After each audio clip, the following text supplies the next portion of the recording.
give up a three at any cost. Brunson spinning, Brunson leaning, shoveling into traffic.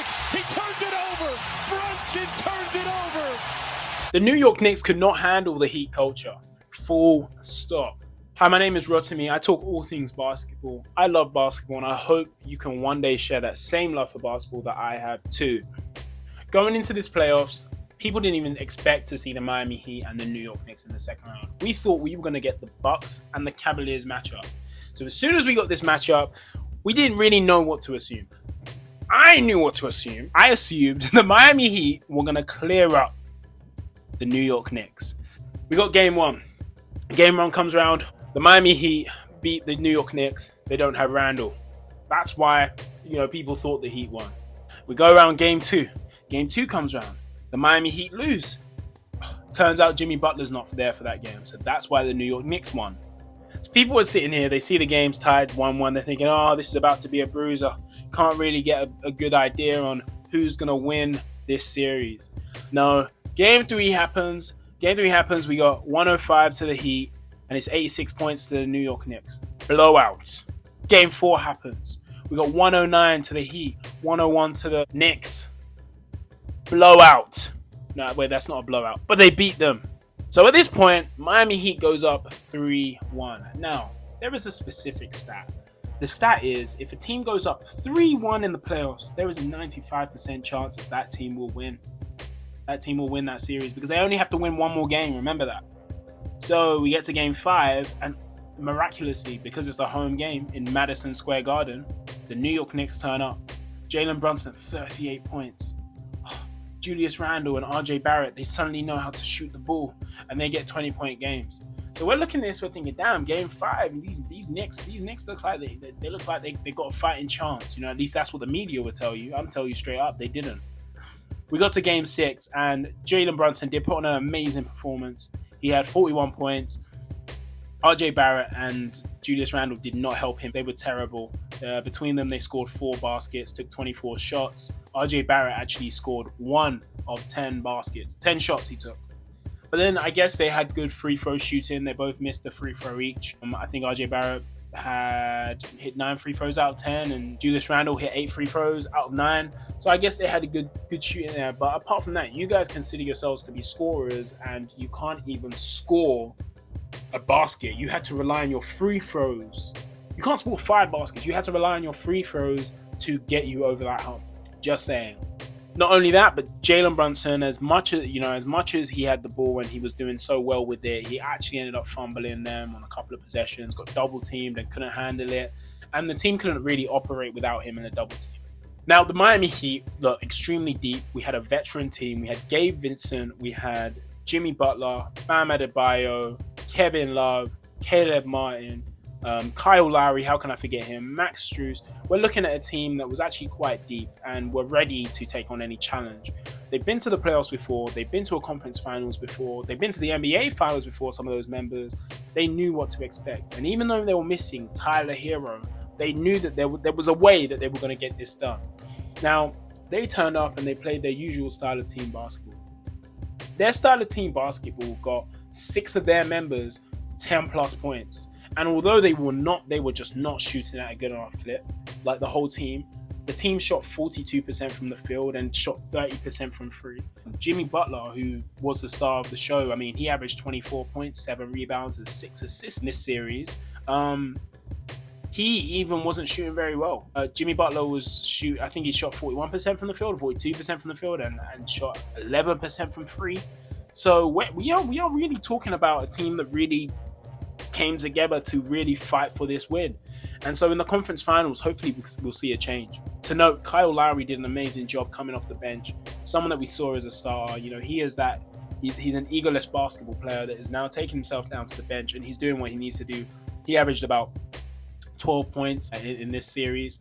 Max Strus was also really good for them. Didn't really shoot the 3-point shot very well, but again, he averaged about 14 points for them there. But Caleb Martin averaged 10, Gabe Vincent averaged 10, and these are players that were picking up the scoring load for Tyler Hero, who just wasn't present because of his broken hand. Bam Adebayo, my Nigerian brother. Bam Adebayo. I just like seeing that guy because He's so dynamic on both offense and defense because of his size and his athleticism. Now, he's not known to be a scorer, not really known to be a facilitator, but he's known to be a high-energy player that can hustle on both ends. We got 10 rebounds out of him, and he scored 19 points. And you know what? I'm happy with that. I just think we might have to expect more in the next series, but he did a good job, and you know exactly what you're going to get from Bam Adebayo, so you cannot complain. I tell you why I also really like this team. So not only did this team average more assists together, they averaged 20. I think they averaged about 24 a game, and the Knicks averaged about 19. They knew how to operate when Jimmy Butler was getting double teamed.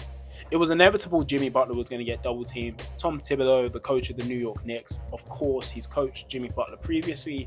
He knows exactly what they need to do to, kind of get him under wraps. They doubled Jimmy Butler. Jimmy Butler obviously didn't shoot very well, but as soon as Jimmy Butler made that extra pass, they knew how they were going to find their 2 points or their 3 points.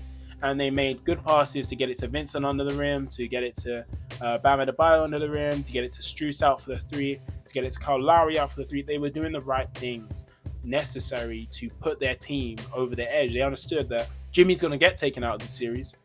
He's going to be out of this series. So who else are we going to go to? How are we going to find that bucket?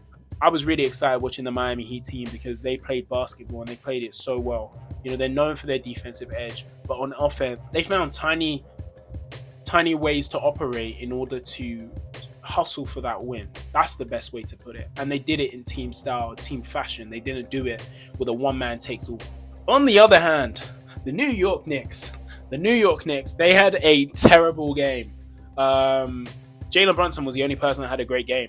Jalen Brunson had 41 points. And as we know, Julius Randle and RJ Barrett didn't shoot very well anyway. Jalen Brunson has the ball in his hands so much, it was inevitable that he was going to fumble. And he fumbled the ball. He had a turnover in the fourth again during crunch time. He also got double teamed and didn't really know what to do and made the wrong decisions. He hasn't been the number one option in a high pressure moment like that ever before. Luka Doncic was the number one option when he played for the Dallas Mavericks. And although we saw that Jalen Brunson could be something, he never really was put in the situation to make the decisions in those tough moments. And so Jalen Brunson, he will learn from it. But I tell you now, the rest of that New York Knicks team needs to figure it out. Tom Thibodeau needs to figure it out. He needs to find a way to diversify their offense. Jalen Brunson cannot have the ball in his hands over and over and over again. It's just not going to work. Jalen Brunson is the sort of player that can play on ball and off ball. So you need to find a way of getting the ball out of his hands sometimes so the rest of the team can operate. Julius Randle and RJ Barrett are not great ISO scorers, so I don't think they should ever be put in an ISO situation. They definitely ran ISO ball for them. If the team weren't assisting the ball as much, they didn't play team basketball. When Jalen Brunson gets double teamed, they have no idea what to do on a 4-on-3. Literally, there are three defenders when a player gets double teamed, and then there's 4 other players on offense. There's a way to operate to get a basket. And you know what? Maybe it's down to the fact that the New York Knicks are a young team. It could be down to the fact that they're a young team, but there is definitely more that needs to be done in operating their offense and finding a way for things to work without Jalen Brunson, because the Miami Heat found a way.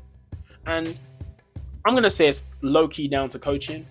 It's low-key down to coaching because Tom Thibodeau is known for being a defensive coach. In an offensive league, I don't understand why people still hire him, I'll be honest. Maybe it is to instill the defensive culture and, the good foundations that everybody needs. But in an offensive league, when it comes to the playoffs, you need to make the right adjustments on the offensive and the defensive end, of course. But there was no offensive adjustment made. It was Jalen Brunson. You're gonna get the ball and you're gonna run that pick and roll for us, and we're just gonna hope that works. And as we know, it worked for Jalen Brunson, but it didn't work for the team. And I'm pretty sure that's probably what Miami wanted. Julius Randle needs to go. That's the first thing. Julius Randle needs to go. He had an ankle injury, but he also had his attitude stank this whole season. I think he didn't like the fact that he was the number one option and just wasn't the number one option anymore because a better player turned up. I think he lacks professionalism. Jalen Brunson is someone that was operating the team a lot better than he was. And so it only made sense for Jalen Brunson to run the show. Julius Randle is not a number one option and probably is, out of all the number one options in the league, probably might be the worst number one option that a team had. And he's inconsistent. He's not that guy. But we saw that he could rebound the ball. We saw that he could give us 19 points.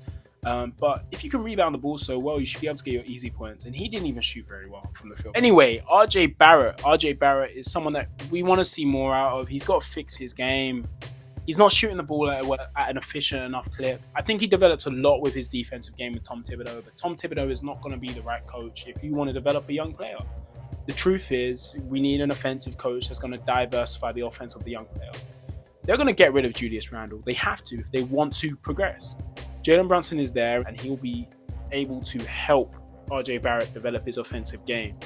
RJ Barrett has also got to go away and find a way to develop his offensive game. I don't think anyone's going to, really directly change that about him. I just think Jalen Brunson will make it easier for him to get shots.